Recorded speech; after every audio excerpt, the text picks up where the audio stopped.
Baik, bismillahirrahmanirrahim. Assalamualaikum warahmatullahi wabarakatuh. Jumpa lagi dengan saya di Abil Maiwa Channel. Jadi teman-teman, channel ini merupakan channel pendidikan tempat kita berbagi tentang aplikasi pendidikan, Microsoft Office, serta tips dan triks komputer. Jadi pada video kali ini Bapak Ibu ya, kembali lagi admin akan mengupdate informasi terbaru terkait skema penempatan guru lulus passing rate otomatis mengisi formasi menjadi ASN P3K guru. Tapi sebelum itu, bagi rekan-rekan guru yang baru menemukan channel ini, silahkan tekan tombol subscribe dan aktifkan lonceng notifikasi agar setiap hari Bapak Ibu bisa mendapatkan update terbaru dari kami. Baik, kita langsung saja to the point ke informasinya. Di sini kami sudah sajikan sebuah bagan Bapak Ibu ya terkait tabel. Ini adalah contoh tabel Bapak Ibu ya yang kami coba analogikan menjadi sebuah kuota formasi ya.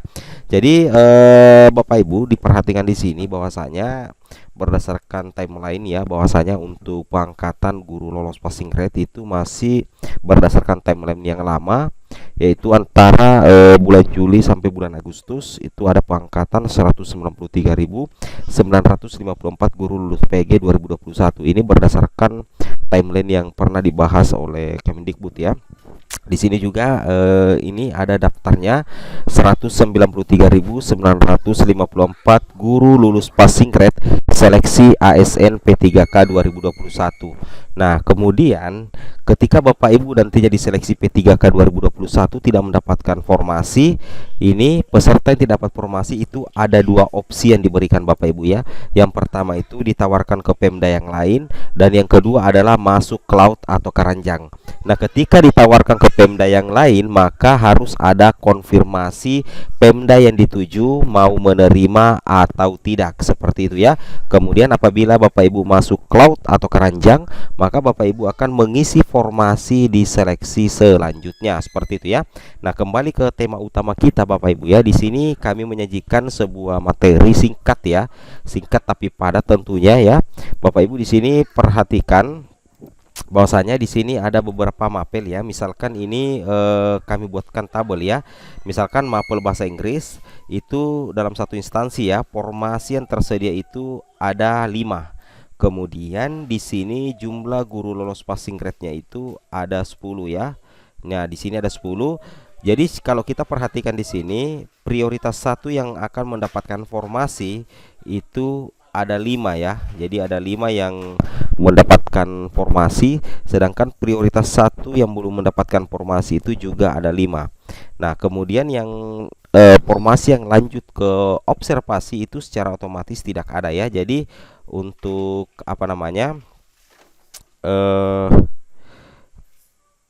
untuk mapel bahasa Inggris itu tidak bisa lanjut ke tahap observasi, berarti tidak kebagian ya bagi pelamar prioritas 2 dan 3 untuk mapel bahasa Inggris.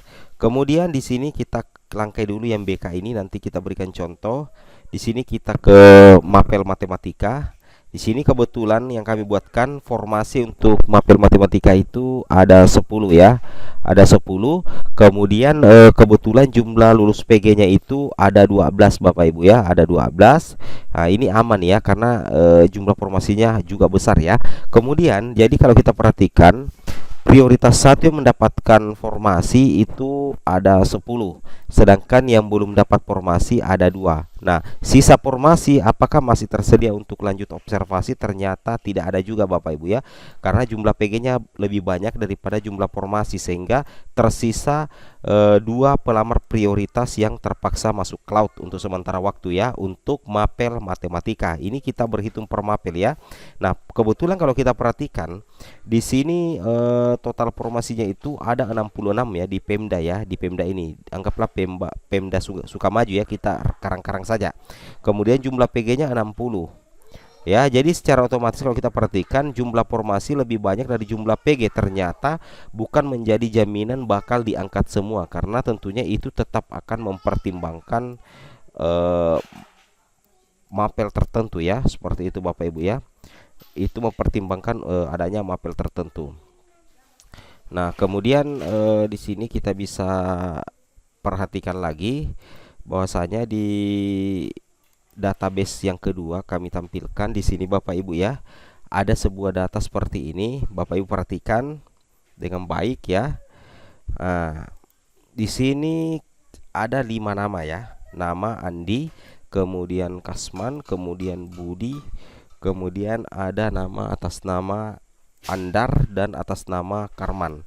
Kategorinya ini masing-masing. Andi ini adalah THK 2, kemudian Kasman ini adalah THK 2, Pak Budi ini adalah guru honorer negeri, Andar ini adalah guru honorer negeri, dan Karman ini adalah guru honorer negeri. Ini mapelnya BK Bapak Ibu ya.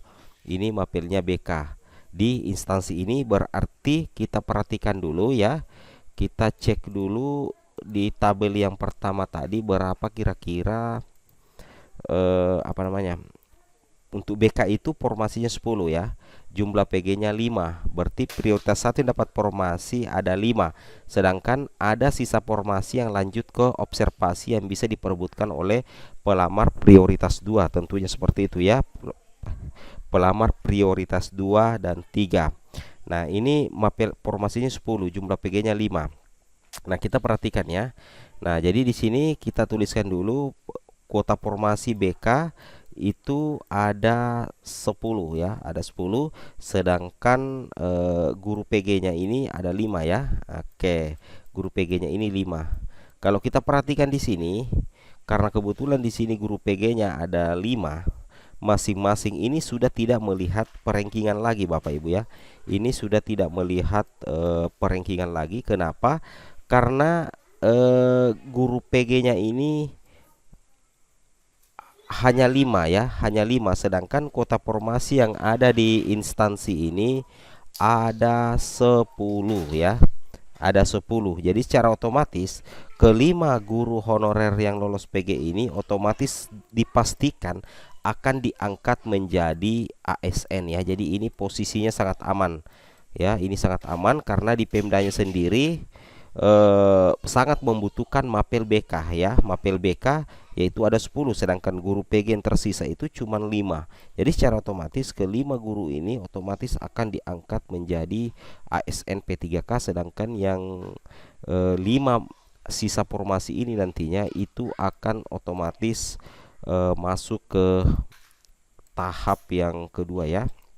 Di sini Bapak Ibu ya, diperhatikan di BK ini formasinya di sini ada 5, kemudian jumlah guru PG-nya ini jumlah formasinya 10, jumlah guru PG-nya ini 5, kemudian prioritas 1 yang dapat formasi 5 ya. Kemudian prioritas 1 yang belum dapat formasi tidak ada. Kenapa tidak ada? Karena semua guru PG-nya ini berhasil mengisi formasi yang tersedia 10.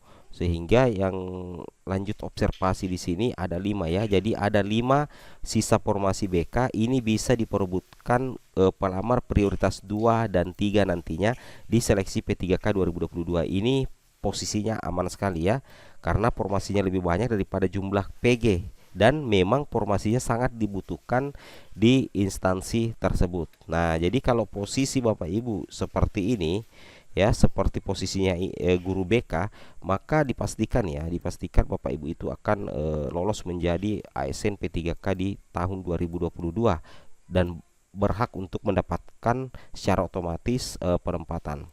Nah, oke, jadi apa namanya, seperti inilah mekanisme skema penempatan guru lulus PG otomatis mengisi formasi menjadi ASN P3 guru yang bersifat sementara. Jadi sambil kita menunggu juknis terbaru dari Kemendikbud dan BKN Bapak Ibu ya. Jadi ini masih sementara karena ini belum resmi, kita masih menunggu juknis resmi dari Panselnas. Oke.